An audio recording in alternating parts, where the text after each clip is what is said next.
Hey weather people, I'm here with another weather video. So this video is going to be on the severe threat once again that we have going across the part of the country. As you can clearly see on the 2000 UTZ Day 1 convective outlook that I have pulled up on the screen. So yes, this is going to be a full look on the night's outlook and tomorrow's outlook. But so I'm not gonna make as much of my own graphics because those videos when I have my own graphics don't ever get much views. So I guess y'all don't like it. You don't find my graphics appealing. So I'm not going to make those much anymore. So I'll just use SPC. So much for my weather predicting. But yep. So for the rest of the night, there's an enhanced risk out for central Kansas. And not much really big cities. We have Salina, Kansas, Hutchinson, Kansas, Garden City, Kansas, Dodge City, Kansas, Newton, Kansas, in the enhanced risk, which means there is a 30% chance. Or wait, well, it means there's a oh wait, yes there is.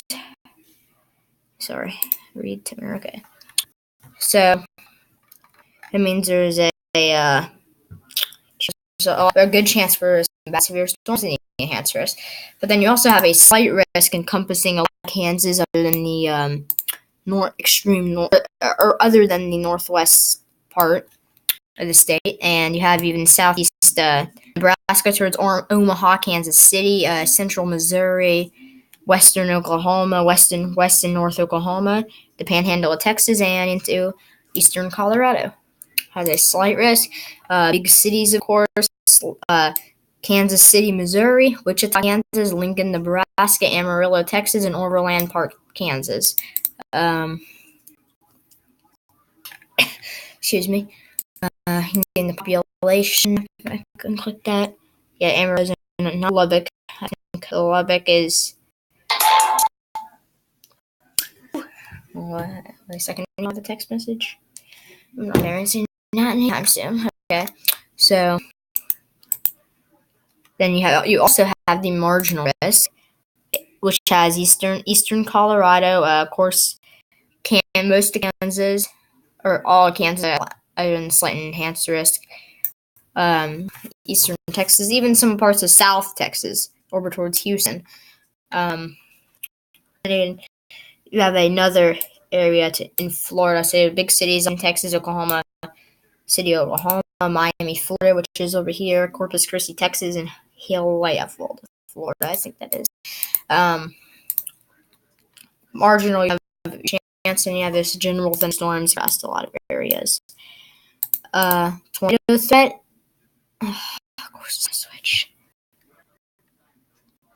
So tornado threat in the probability of a tornado from 25 miles of a point. You have a 5% risk for a tornado within 25 miles of you in central Kansas, central Kansas, and even the extreme to eastern Colorado. And then you have a 2% risk in eastern Colorado, the panhandle of Texas down towards Lubbock, Amarillo, and then through west Oklahoma over towards Missouri, Kansas City area, even southern Iowa and southeastern Nebraska have a 2% risk for tornadoes. Wichita, Kansas does. I don't know why this storm center does that. Okay, so now let's go to wind. You can see the 30% of wind of 50 knots or greater within 25 miles of the point is. And central Kansas, where the 30% area is in the red. And then you also have yellow. You also have the red part also corresponds to the enhanced risk in central Kansas for severe storms. But then you have a 15% risk for damaging winds within 25 mile point over towards western Missouri, southeastern Nebraska, most of Kansas, other than the western part, southeastern Colorado, Panhandle of Texas, and western Oklahoma, western North Oklahoma. So that kind of corresponds to the slight, and that kind of corresponds to the slight because if you see like right here, like wind, like 15% is kind of the slight risk, and then 3% is kind of the enhanced risk. So now let's go on to hail. The hail threats were pretty significant. It looks like it looks like the best threat as these supercell storms pop up. You can see there is a hatched risk in this black area, this black outline, in central Kansas, western Oklahoma, and northern Panhandle of Texas. You have a black area which has a greater probability of 2-inch diameter hail or larger within 25 miles of a point in the hatched area. So you also have a 30% in the hatched area, which is central Kansas, going to be in the heart towards Salina, Hutchinson, Garden City, Dodge City, and Newton, Kansas, in the heart of everything. Then you also have a 15% risk for damaging winds towards Kansas City, Missouri, Wichita, Kansas, Lincoln, Nebraska, Amarillo, Texas, and Overland Park, Kansas. So let's take a brief overview of tomorrow, the day 2, and the day 3 for Wednesday forecast.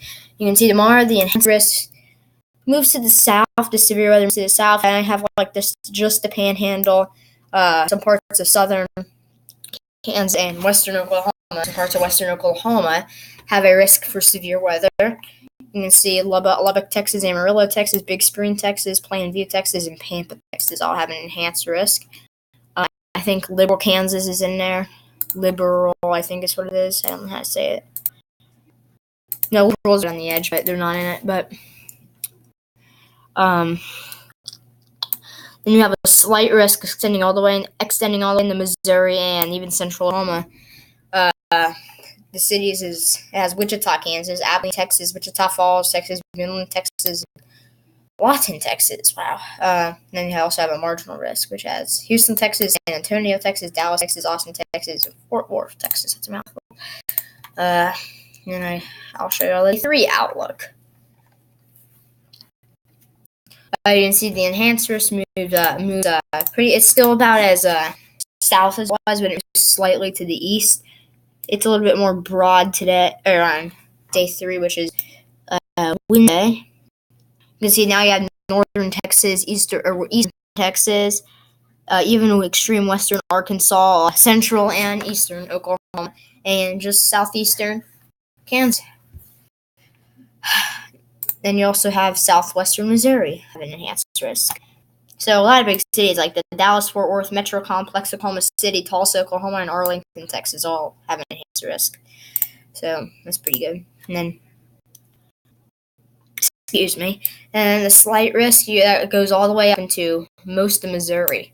And you have Houston, Texas, San Antonio, Texas, Austin, Texas, Kansas City, Missouri, and Wichita, Kansas that have a slight risk.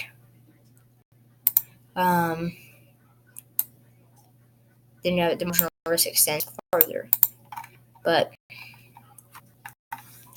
now I'm going to show you a long-term forecast past severe weather. So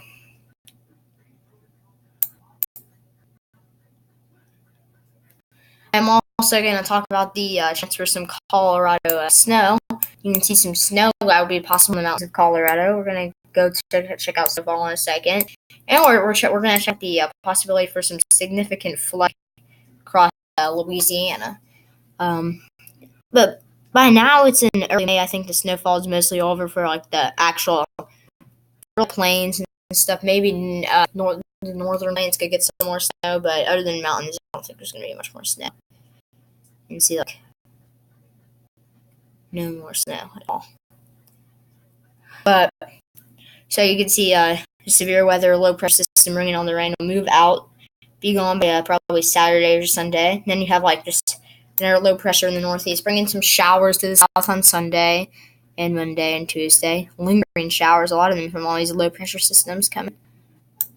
And again, we're getting into summer, so there's going to be a lot more. Now let's check out the total snowfall.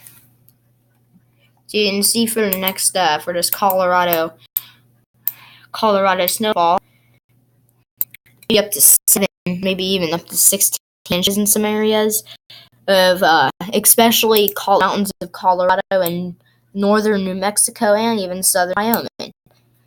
Also, some parts in Utah. Could see some snowfall. I don't think northern Wisconsin will get much snow, but they could get some. But I just want to show you the rainfall. To looking at precipitation. Right. So it's but look at some of this rain. 6 inches can fall from this by less than a week from now. Yeah, less than a week. This is for Sunday, May 12th. You can see widespread 2 inches. Even some widespread amounts of 3+ inches in southern Texas and Louisiana.